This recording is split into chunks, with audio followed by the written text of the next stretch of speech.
요즘 뭐 부모 찬스, 부자 감세 아니냐 이런 국민 정서상 그러게요. 야당에서 이걸 어떻게 받아들여서 이제 할지 실제로 할 수도 있는 거기 때문에 그걸 입증할 방법을 저희가 만들어줘야 되는데 그 방법이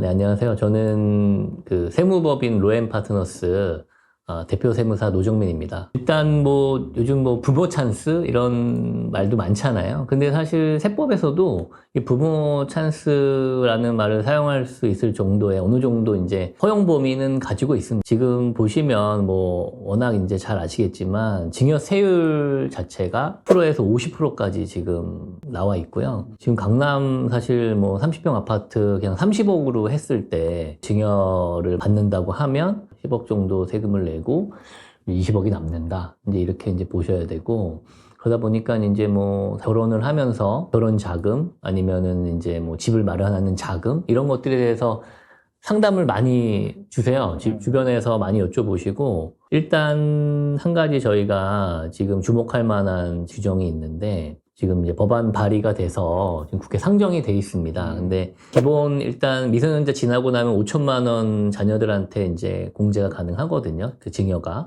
그거 말고 혼인한 날 전후 2년 안에 1억을 증여할 수 있는 규정이 올라가 있어요. 정부가 결혼자금에 대해서 증여세 공제 한도를 현행 5천만 원에서 1억 5천만 원으로 높이기로 했습니다.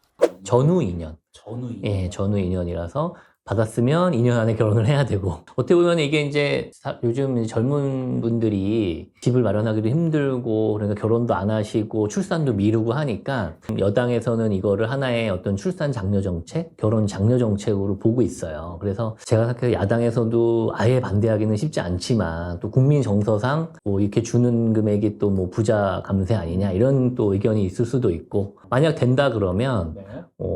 양쪽에서 3억의 다금을 가지고 시작을 할 수가 있는 거죠. 이게 아직 된 건 아니고 된 건 될 아니죠. 수도 있다는 네. 예전에 할아버지가 손자들한테 뭐 1억에서 1억 5천 학비나 이런 것들은 공제해주자. 그것도 있었어요. 근데 그때 들었을 때는 약간 허무맹랑한 약간 그렇게까지 해야 되나? 이런 생각이 들었는데 지금 사실 이 법안을 보면서 저희 세무사들은 해줘도 될 것 같다. 예, 저희는 그렇게 생각하지만 약간 말씀드렸다시피 이제 국민 정서상 그러게요. 야당에서 이걸 어떻게 받아들여서 이제 할지 좀 기추가 주목되고 있고 네. 여러 언론에서도 지금 엄청 기사로 다루고 있는 것 같더라고요. 5천만 원은 공제가 되니까 사실 1억 5천을 증여를 하자. 1억 5천 증여를 하고 10% 1,000만 원을 내자. 이렇게 제안을 많이 드렸었어요. 네. 실질적으로 저희가 부모가 그 대여해 줄 수 있는 한도가 좀 있습니다. 뭐 무상으로 사실 대여를 해주거나 저리로서 부모가 이제 자녀한테 대여를 해주는 건데 그 아까 말씀드린 것처럼 부모 찬스가 사실 그건 것 같아요. 이제 구세청에서도 그걸 다 일일이 과세하는 게 아니라 연에 1,000만 원 이하의 이자 차이가 나면은 그거는 면제해 주는 걸로 그렇게 지금 되어 있거든요. 이자를 적정 이자를 얼마로 보느냐 지금 4.6%를 보고 있어요. 네. 그래서 4.6% 기준으로 따지면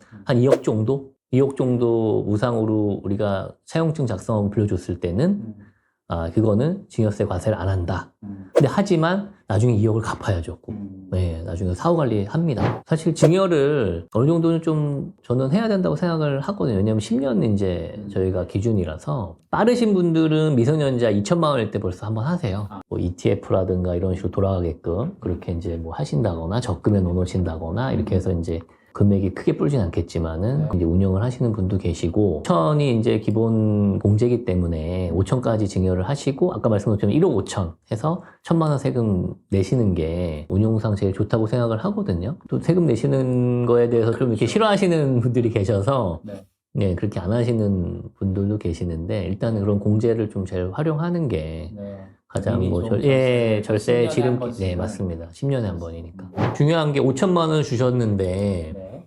이게 지금 한도 내 금액이라서 신고를 안 하는 경우도 있으세요. 근데 그거는 나중에 자금 출처할 때 불리하게 적용할 수 있어요. 비과세라 하더라도 5천은 신고를 해 주시는 게 자녀 명의의 자금 출처가 5천만 원을 확보하게 하는 효과가 있으니까 꼭 신고하시는 게 좋아요. 그 부분은 언제 이제 저희가 많이 체크하냐면 실제로 이분이 이제 전세만 사시는 게 아니라 실 아파트나 다른 이제 주택을 구입하실 때 그때 자금 출처에서 검증할 가능성이 많습니다. 그 명의 등기를 쳤을 때 세무서에서 자금 출처에 대한 사항에 대해서 이제 확인을 하는 경우가 있거든요. 그때 이제 징여로 가세될 가능성이 높은 거죠. 아니면 그때도 또 빌린 거라고 해서 사후 관리가 다시 시작되는 네, 그렇게 되는 프로세스라고 보시면 될 것 같아요.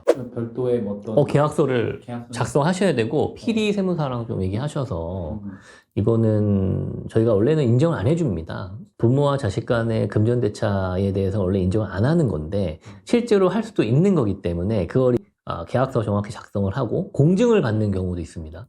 네, 공증을 받는 경우는 또 돈이 들어가니까 그것보다는 이제 저리로 이자로 했다고 하면 약정이 있을 거 아닙니까? 이자일에. 그 약정에 이자를 꼭 납입을 하는 걸로 그렇게 해서 이자라고 쓰시고 예, 이자라고 쓰셔야 돼요. 부모와 자식 간인데 조금 보낼 수도 있잖아요. 그러더라도 이자라고 정확하게 적으셔서 계속 돈을 보내실 수 있게끔 하는 게 그게 가장 나중에 우리가 소명하기에 계약서와 돈 보낸 내역으로 저희가 대응을 할 수 있을 것 같습니다.